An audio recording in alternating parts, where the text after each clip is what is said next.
Selamat pagi semuanya, salam sejahtera untuk kita semua. Perkenalkan, nama saya Oktoberi Julianto, selaku dosen program studi Teknik Industri Fakultas Sains dan Teknik Universitas Palatehan.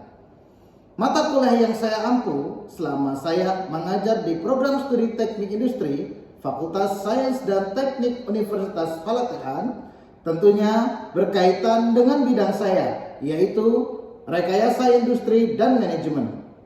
Beberapa mata kuliah yang saya ampu selama saya mengajar di program studi Teknik Industri diantaranya pengantar teknik industri, dasar perancangan teknik industri, pengendalian dan penjaminan mutu, teknopreneurship. Pada kesempatan ini, saya juga ingin menyampaikan bahan referensi belajar yang teman-teman mahasiswa bisa menggunakan berupa buku, yaitu 1. Buku Dasar Perancangan Teknik Industri, penerbit MNC Publishing. 2. Buku Rancangan Teknik Industri, penerbit Buku Pendidikan Dipublish. Kemudian, saya ingin menyampaikan deskripsi mata kuliah Dasar Perancangan Teknik Industri. Kode mata kuliah TI 1202 dengan bobot 3 SKS. Mata kuliah Dasar Perancangan Teknik Industri merupakan mata kuliah fundamental bagi mahasiswa teknik industri. Mata kuliah ini adalah mata kuliah yang dirancang untuk memberikan gambaran secara garis besar disiplin teknik industri dan perkembangannya. Kemudian, bagaimana menyusun analisis kelayakan bisnis yang lengkap, komprehensif untuk suatu rencana pendirian dan pengembangan usaha berbasis manufaktur. Merancang rencana pendirian atau pengembangan usaha secara terintegrasi dengan pemahaman kuat tentang konsep dan metode perancangan produk yang tepat, sehingga mahasiswa akan siap berkontribusi dalam pengembangan industri yang lebih efisien, efektif, dan berkelanjutan. Capaian pembelajaran mata kuliah. 1. Mahasiswa mampu memahami dan menjelaskan analisis kelayakan yang lengkap atau komprehensif dan terintegrasi untuk suatu rencana pendirian dan pengembangan usaha yang berbasis manufaktur. Yang kedua, mahasiswa dapat memahami serta menyusun rancangan usaha dalam studi kelayakan yang baik, rasional, dan profesional. Yang ketiga, mahasiswa mampu menjelaskan urutan proses manufaktur dari datangnya pesanan hingga pendistribusian suatu produk. 4. Mahasiswa mampu memahami dan menjelaskan suatu produk dengan konsep yang sesuai dengan bidang keilmuan teknik industri.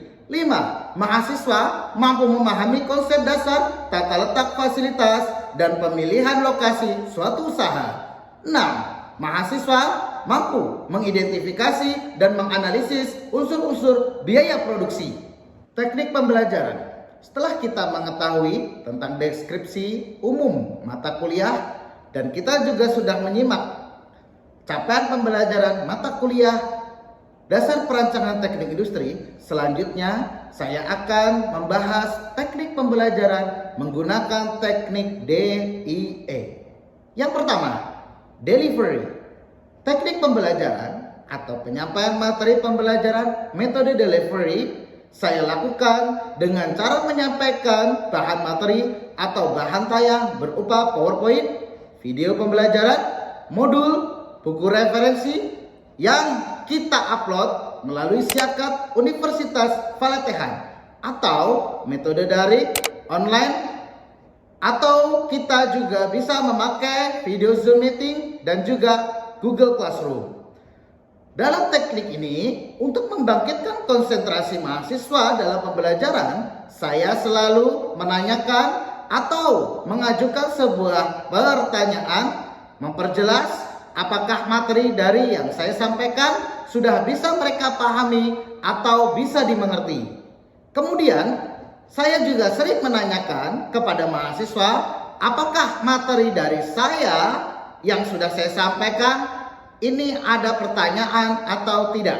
Terkadang jika kondisi kelas dan mahasiswa sudah mulai konsentrasi penuh, saya kerap kali memberikan sebuah kasus, menuliskan jawaban di depan atau di papan tulis sehingga mahasiswa yang lain pun merasa harus siap untuk memberikan jawaban ataupun maju untuk ke depan. Teknik ini sering saya lakukan agar mahasiswa mempunyai daya pikir yang kritis dan motivasi belajar yang tinggi. Selanjutnya, teknik yang kedua yaitu interaction. Untuk dapat berinteraksi dengan mahasiswa secara aktif, selanjutnya saya gunakan metode interaksi melalui media yang menunjang melalui diskusi berbasis teks pada Siakat UF atau metode daring lainnya seperti Zoom, Google Meet, ataupun WA Group. Sementara ini, media yang paling dominan digunakan untuk berinteraksi pasca perkuliahan ketika ada permasalahan yang menghambat atau keterbatasan media di luar kelas, yaitu melalui mahasiswa yang saya perkenankan dapat melalui WA Group kapanpun mereka butuh untuk diskusi. Selanjutnya, teknik yang ketiga yaitu assessment. Teknik ini saya lakukan untuk menilai kemajuan dari mahasiswa atau evaluasi dari pembelajaran mahasiswa. Pada pertemuan awal, sering saya sampaikan pada deskripsi kontrak perkuliahan ya. Yang pertama yaitu kehadiran 10%, tugas dan kuis 10%, UTS 30%, UAS 40%. Untuk memotivasi mereka agar tetap aktif dan disiplin, saya selalu menyampaikan bagi mahasiswa yang selalu mengajukan pertanyaan, menyelesaikan tugas sesuai dengan yang saya minta, baik aktif di kelas maupun saya juga akan memberikan reward nilai. Dan bagi mahasiswa yang terlambat datang dan tidak mengerjakan tugas, saya terus mendorongnya untuk tetap menyelesaikan tugasnya dan belajar bertanggung jawab. Selanjutnya, saya akan menyampaikan cuplikan proses pembelajaran mata kuliah dasar perancangan teknik industri pertemuan kelima melalui pembelajaran secara luring ataupun tatap muka. Bismillahirrahmanirrahim. Assalamualaikum warahmatullahi wabarakatuh. Waalaikumsalam warahmatullahi wabarakatuh. Gimana kabar semuanya? Alhamdulillah. Sehat ya. Alhamdulillahirobbilalamin. Kita ketemu lagi ya di kelas pertemuan kelima. Hari ini kita akan belajar sistem produksi ya. Tapi untuk sebelumnya kita absen dulu ya. Oke, untuk absensi silakan kalian buka handphone masing-masing. Kemudian kita absen melalui siakatnya ya. Bapak sudah atur di sana. Jadi teman-teman mahasiswa boleh langsung absen di sana. Silakan. Oke, sudah ya? Sudah semua ya? Oke, sudah.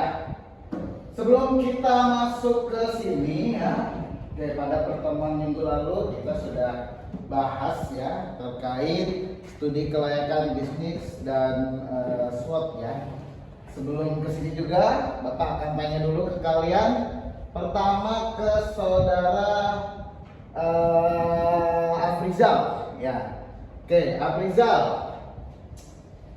Kamu masih ingat nggak kemarin terkait studi kelayakan bisnis?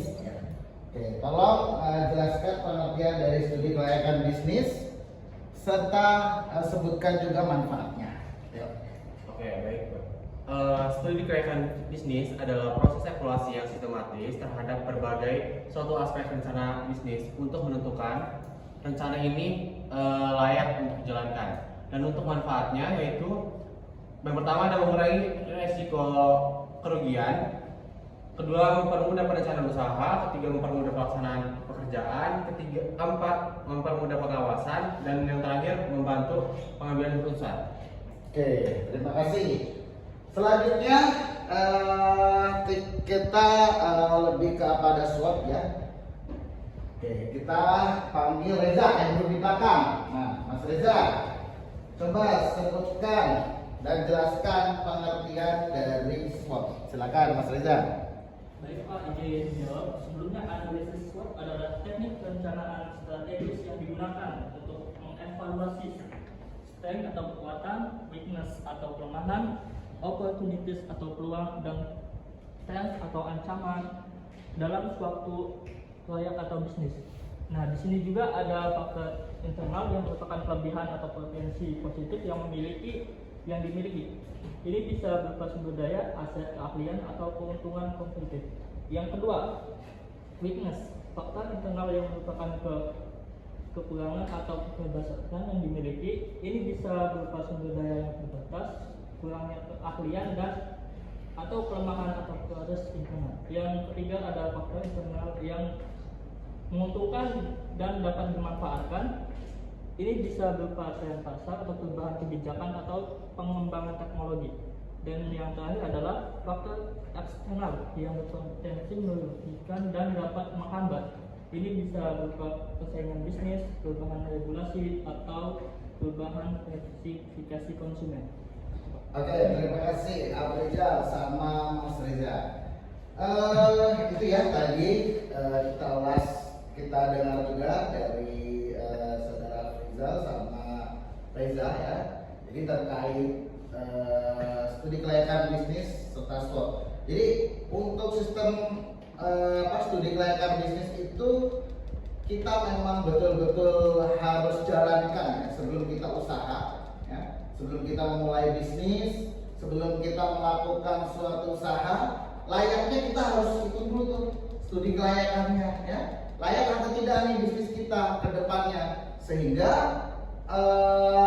perjalanannya pun kita akan terkonsep gitu ya dari awal ya. Kemudian SWOT juga ya. Nah, analisis SWOT itu juga sangat penting. Kenapa? Karena kita juga harus melihat setelah bisnis tadi ya kita katakan layak, itu di dalamnya juga ada SWOT ya. SWOT itu dari kekuatan kita, dari kelemahan kita ya, kemudian dari potensi kita ya dalam kita berwirausaha, dan satu lagi adalah dari segi apa?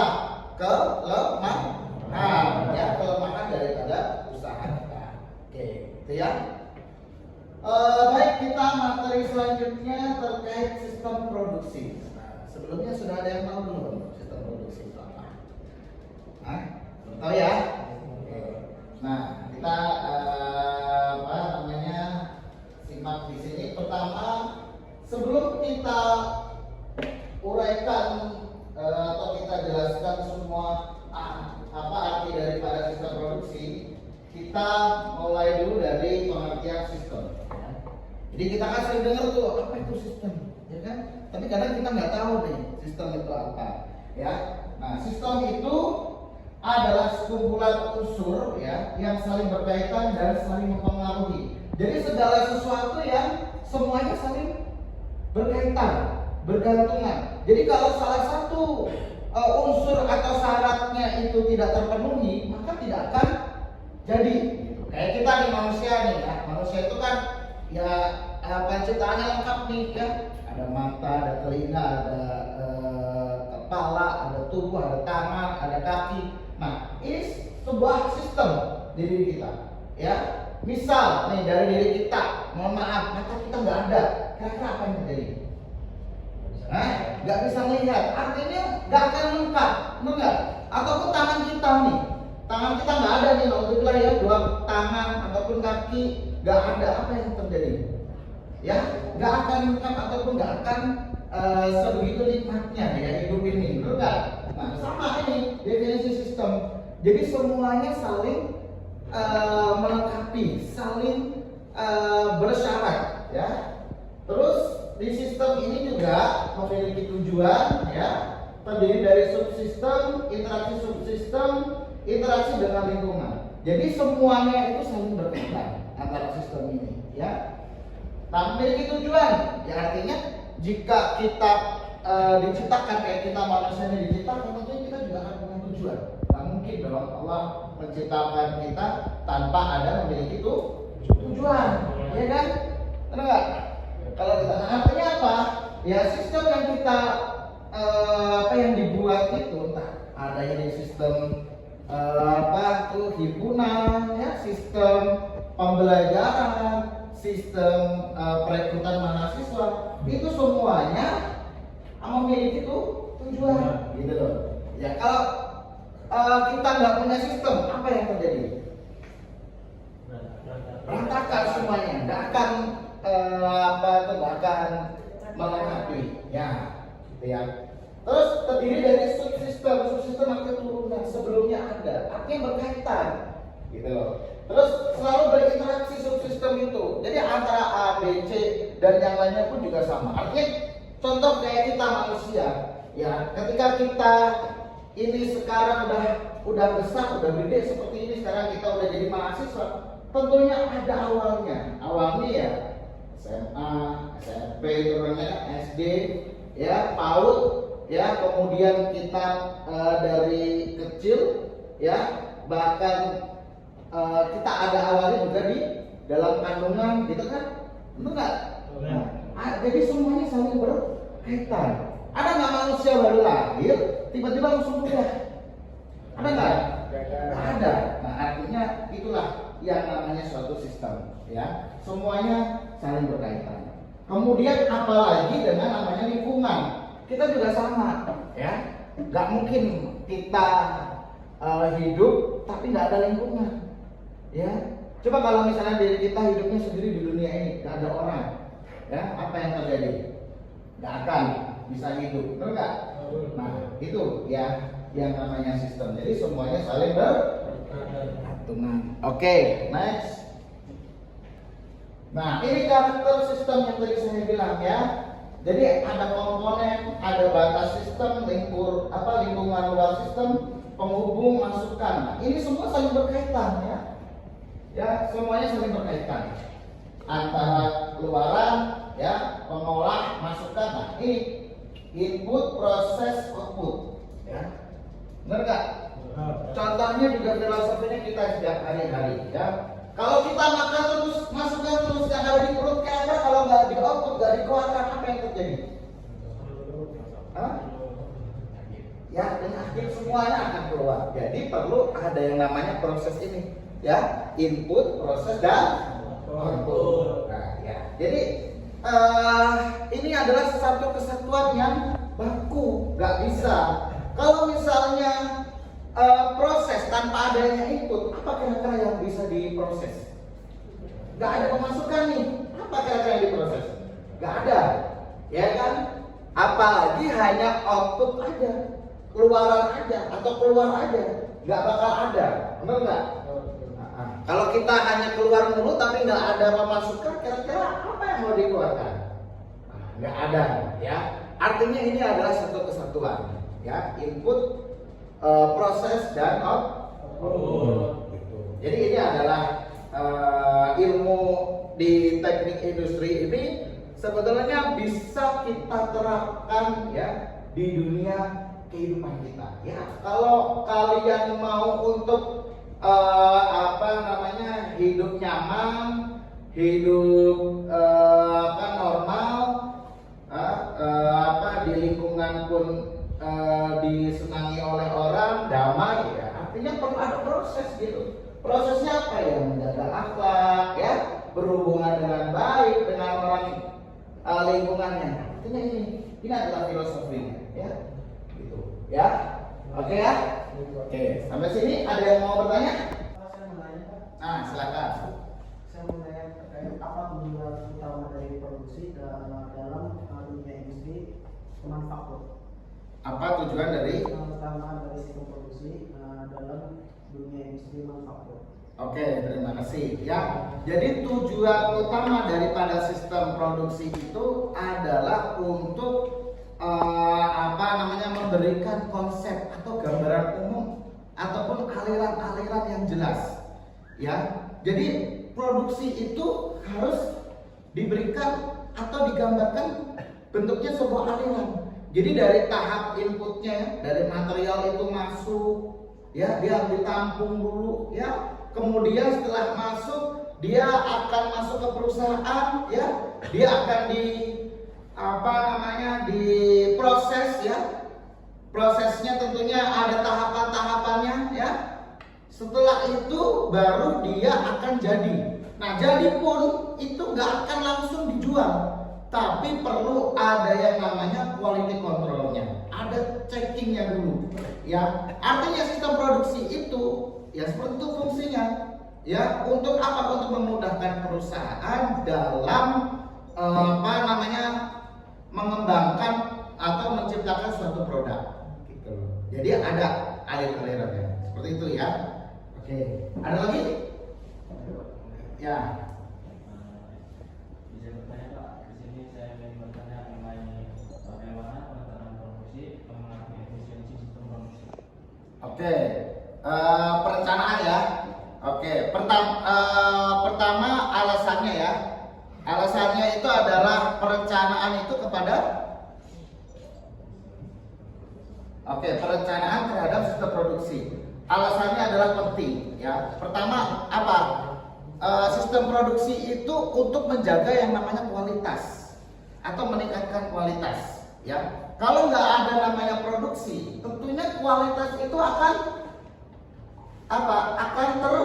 terhambat gitu. Jadi tentunya harus ada namanya perencanaan atau sistem produksi ini ya, supaya apa? Supaya kualitas daripada produknya itu nanti bisa dipakai ya, dan menambah value dan nilai kepuasan untuk konsumen.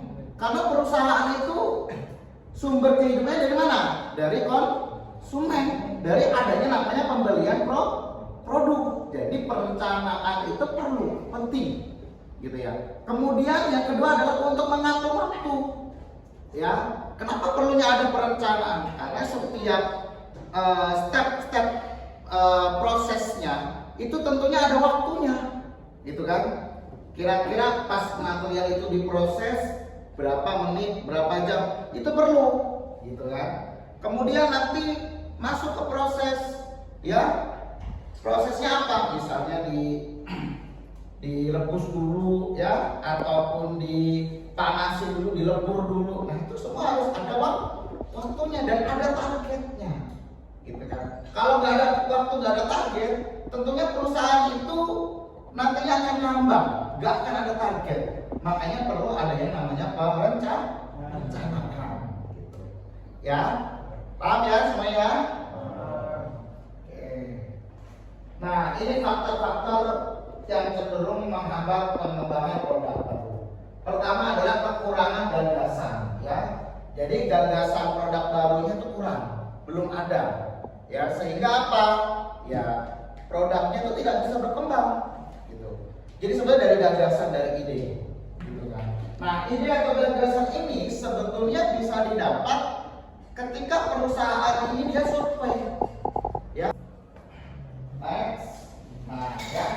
Kita pertanyaan dulu ya. Oke, pertanyaan pertama ya, jelaskan aliran-aliran proses ya dari dalam sistem produksi.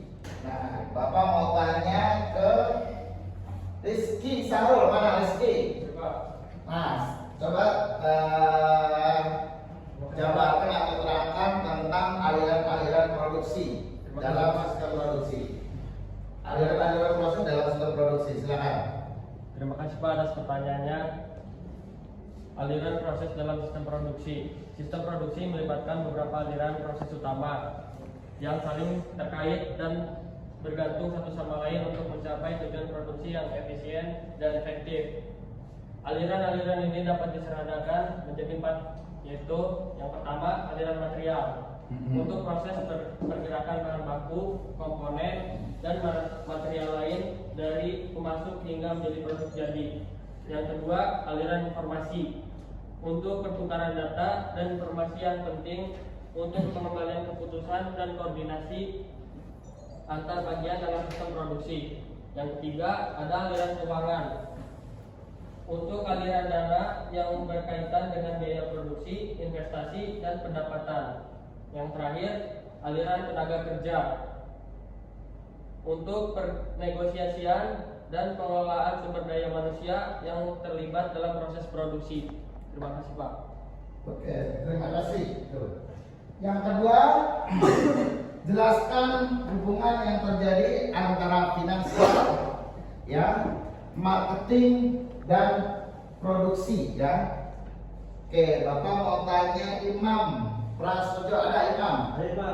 Oke, jelaskan hubungan ketiga tersebut dalam sistem produksi antara finansial, marketing dan produksi. Silakan. Sebelumnya terima kasih Pak atas pertanyaannya. Berdasarkan dari rangkuman saya dari pembahasan Bapak tadi itu hubungan ketiga departemen keuangan, pemasaran, produksi itu saling bergantung satu sama lain Pak, dan ketiganya itu penting Pak. Di sini saya akan menjelaskan yang pertama itu hubungan produksi dan keuangan. Produksi itu membutuhkan dana keuangan untuk operasional keuangan, menggunakan data biaya produksi untuk perencanaan dan evaluasi profitabilitas. Yang kedua itu produksi dengan pemasaran. Produksi menghasilkan produk sesuai spesifikasi pemasaran. Lalu pemasaran memberi informasi pasar dan permintaan kepada pihak produksi. Dan yang ketiga itu hubungan keuangan dan pemasaran. Hubungan keuangan dan pemasaran yaitu pembutuhan dana keuangan untuk proses promosi keuangan menggunakan data penjualan pemasaran untuk evaluasi dan proyeksi keuangan. Itu Pak hubungannya Pak. Oke, terima kasih Mas Imam. Cukup lengkap kali ya. Kita kasih ongkos dulu sama Mas Imam. Untuk kesimpulan materi ini yaitu adalah sistem produksi adalah gabungan dari berbagai elemen yang saling terkait untuk mencapai tujuan produksi, yaitu menghasilkan barang dan jasa. Ya, jadi sistem produksi itu semuanya saling berkaitan, ya. Kemudian tujuan utama dari sistem produksi adalah memaksimalkan efisiensi penggunaan sumber daya, ya, meminimalkan pemborosan dan meningkatkan produktivitas. Jadi tujuan utama daripada sistem produksi itu dia adalah untuk mengefisiensi, ya, kemudian memaksimalkan daripada produktivitas tadi, ya, meningkatkan daripada produktivitas. Kemudian sistem produksi itu terdiri dari input, ya, bahan baku, tenaga kerja mesin, ya, kemudian melalui proses konversi, ya, baru menghasilkan yang namanya input ataupun hasil, ya, baik produk maupun jasa. Kemudian pemilihan strategi proses produksi yang tepat juga krusial untuk mencapai tujuan produksi seperti jenis produk, volume produksi, dan fleksibilitas yang dibutuhkan sistem produksi yang baik, memastikan kualitas produk yang konsisten, efisiensi operasional, dan kemampuan perusahaan untuk memenuhi permintaan pasar. Oke, cukup ya? Oke, untuk hari ini kita cukupkan, ya. Terima kasih untuk semuanya. Sehat selalu. Kita ketemu lagi di minggu depan, pertemuan ke-6. Ya, kita tutup dengan bersama membaca lafaz hamdalah. Alhamdulillah.